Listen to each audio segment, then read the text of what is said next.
আসসালামু আলাইকুম ওয়া রাহমাতুল্লাহ। প্রিয় মুসলিম ভাই ও বোনেরা, আজ আপনাদের প্রতি একটি বিনীত কিন্তু অত্যন্ত জরুরি আবেদন নিয়ে কথা বলছি।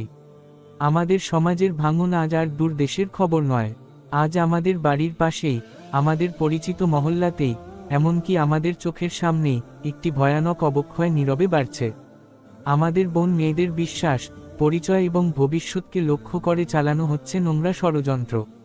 ভাগোয়া লাভ ট্র্যাপ, এই প্রতারণামূলক কৌশল প্রতিদিন নতুন নতুন রূপে আমাদের ঘরে ঢোকার চেষ্টা করছে। চমৎকার কথা, বন্ধুত্বের অভিনয়, সহানুভূতির মুখোশ, সবই ব্যবহার করা হচ্ছে শুধুমাত্র আমাদের তরুণীদের ধীরে ধীরে ধর্ম ও পরিবার থেকে বিচ্ছিন্ন করার জন্য।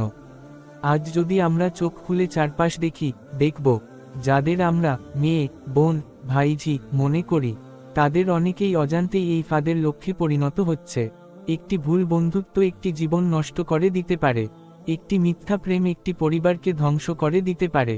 একটি প্রতারণা একজন মুসলিমাকে তার ঈমান থেকে দূরে সরিয়ে দিতে পারে। ভাই ও বোনেরা, এই বাস্তবতাকে অস্বীকার করলে চলবে না। এটি কেবল সামাজিক সমস্যা নয়, এটি ঈমানের লড়াই, এটি আমাদের ভবিষ্যৎ প্রজন্মকে রক্ষা করার লড়াই। কেন আমাদের এখনই দাঁড়াতে হবে? কারণ আমাদের বোনেরা নিরাপদ থাকলে সমাজ নিরাপদ থাকে। তরুণীদের সুরক্ষা মানে পুরো পরিবারের সুরক্ষা। একটি ভুল সিদ্ধান্ত শুধু একজনের নয়, একটি পুরো বংশের পরিণতি নির্ধারণ করে। আজ আমরা যদি চুপ থাকি, আগামীকাল আমাদের নীরবতার মূল্য আমাদের সন্তানদের দিতে হবে। আমাদের যা করণীয়: ১. পরিবারে খোলামেলা আলোচনা। মেয়েদের সঙ্গে আন্তরিক সম্পর্ক গড়ুন। তারা কোথায় যায়, কার সাথে কথা বলে, এসব জানার আগ্রহ দেখান, সন্দেহ নয়। ২. ইসলামী শিক্ষাকে ঘরের পরিবেশে ফিরিয়ে আনুন। যেখানে কুরআন ও সুন্নাহর আলো থাকে, সেখানে প্রতারণার অন্ধকার টিকে না। ৩. সমাজে নজরদারি ও সহযোগিতা।